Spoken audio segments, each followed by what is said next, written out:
जनता के पैसे से शादी हुआ है।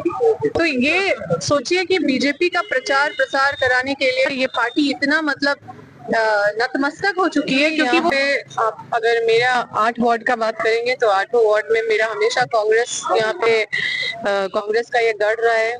कांग्रेस यहाँ पे हमेशा 1 नंबर में रही है। हमेशा यहाँ पे कांग्रेस को पूरा 1 साइडेड वोट मिला है और वो सारा फायदा इनको भी मिलेगा जो हमारी कैंडिडेट है। और रहा बात रामगढ़ का, तो उधर भी पूरा दमखम लगाया जा रहा है।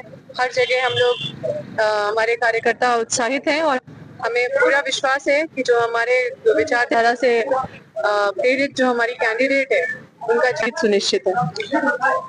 झारखंड में कांग्रेस और जेएमएम का गठबंधन है, ऐसे में दो दावेदार, एक विनोद किशोर की तरफ से एक जेएमएम प्रत्याशी भी उठी है और एक तरफ से कांग्रेस भी उठी है, तो क्या लगता है वोट में बंटवारा होगा? ये विधानसभा में गठबंधन है, ये नगर निकाय चुनाव में गठबंधन नहीं है।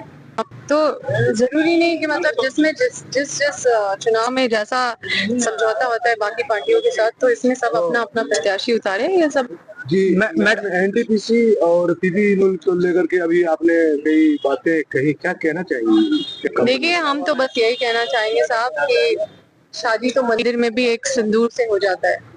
शादी तो दहेज वो हमने तो सुना है कि वो अपने बयान में भी दहेज का वर्ड यूज किए हैं, जो कि अपराध है, जिसको हम लोग चाहते हैं कि ये शब्द हमारे समाज से खत्म हो जाए। लेकिन एक जनप्रतिनिधि होने के नाते उन्होंने दहेज शब्द का यूज किया है।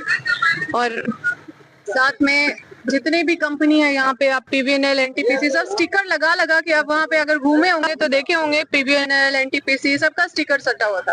पर ये जनता के पैसे से शादी हुआ है।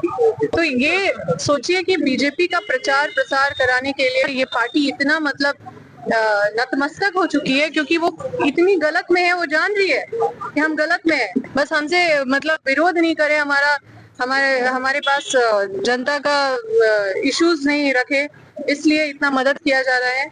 और जिस कंपनी से मदद पहुंचाया जा रहा है उस कंपनी से जनता परेशान है।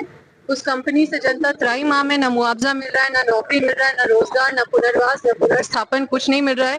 अब इन लोगों से कैसे लड़ेंगे जब इतना फेवर कर रही है? और हम एनटीपीसी पीवीएनएल के खिलाफ हम पीआईएल भी किए हैं कि कैसे आप रोशन लाल चौधरी का आवास का टेंडर निकाले, कौन नियम के तहत जनता का पैसा से आप टेंडर निकाले। और जब हम ये बात रखें तो ये जो काम है ये टेंडर का, वो रांची वाले इनके पर्सनल घर पे एनटीपीसी करवा रही है। तो इनका साठ-गांठ पूरा कंपनी के साथ बहुत मजबूत है। ये लोग बस क्षेत्र का दोहन और शोषण कर रहे हैं और एक दिखावा कर रहे हैं। 101 जोड़ा का शादी करा के अपने आप को मसीहा साबित करने में लगे हुए हैं, जबकि लाखों लोगों का हक मार के ये जो शादी हुआ है, लाखों लोगों को अंधकार में ढकेल करके आप 101 जोड़ा का जो शादी करवा रहे हैं, पुण्य के लिए नहीं करवा रहे। अगर पुण्य के लिए करवाते तो इन लोगों से आप पैसा नहीं लेते। क्या मतलब सोचिए कि अपना ब्रांडिंग इतना मतलब इतना प्रचार प्रसार, इतना फोटो, इतना ये वो करके जनता को एक भी क्रेडिट नहीं दिया कि अरे ये जनता का पैसा से हो रहा है। ये बोल देते चंदा इतना मिल गया है कि जितना खर्चा नहीं था उसका 10 गुना चंदा आ गया है। तो ये भी एक तरह का व्यापार ही है और सब समझ रही है, लोग तो देखे ही हैं, सब वीडियो तो सब जगह निकाय के चुनाव में रामगढ़ में जो है एक होल्डिंग टैक्स में बढ़ोतरी का मामला जो है काफी लोगों के लिए एक विषय रहा है। तो अगर आपकी प्रत्याशी को मौका मिलता है तो क्या इस बारे में किया जाएगा? मैम देखिए, हमें अपने प्रत्याशी पे विश्वास है। हम चाहेंगे कि आप उनसे भी बात करें, क्योंकि उनको भी ये जिम्मेदारी है जवाब। मैडम वो बोल रही है कि मैं प्रयास करूंगी, लेकिन आपका क्या दायित्व बनता है? आप प्रत्याशी से क्या मांग करेंगे? क्योंकि जीरो ग्राउंड रिपोर्टिंग से ये सवाल आ रहा है। इस मुद्दे को अहम मुद्दा समझ के इसके लिए संघर्ष करें और जनता के हित में इसका रिजल्ट लाने का प्रयास करें। और क्योंकि सच में होल्डिंग टैक्स एक बहुत बड़ा बोझ है लोगों के ऊपर।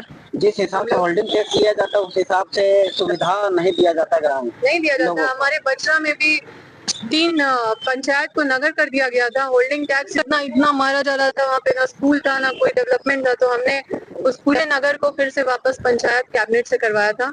तो आज वहाँ पे होल्डिंग टैक्स से पूरा छुटकारा मिल गया है, तो लोगों को बहुत राहत मिल गया है। और उसी तरह का हालत यहाँ पे भी है। तो हम लोग ये संघर्ष तो पहले से ही मतलब हम लोग अब तो जो हमारे प्रत्याशी है उनसे भी ये कहा जाएगा कि आप इस मुद्दे को गंभीरता से उठाएं। जीत को लेकर कितने आश्वस्त दिखते हुए नजर आ रहे हैं आप लोग? जीत को लेके आश्वस्त है क्योंकि हमारा जो क्षेत्र है वहां से उनको पूरा मतलब अच्छा खासा वोट मिलेगा और उधर से भी बहुत सारे कार्यकर्ताओं से हमने बात किया है, उधर भी पोजीशन अच्छा है और हम लोग सब जगह घूम भी रहे हैं। तो जो पोजीशन अभी दिख रहा है हमें, हम जीत की तरफ है। चलिए ठीक है।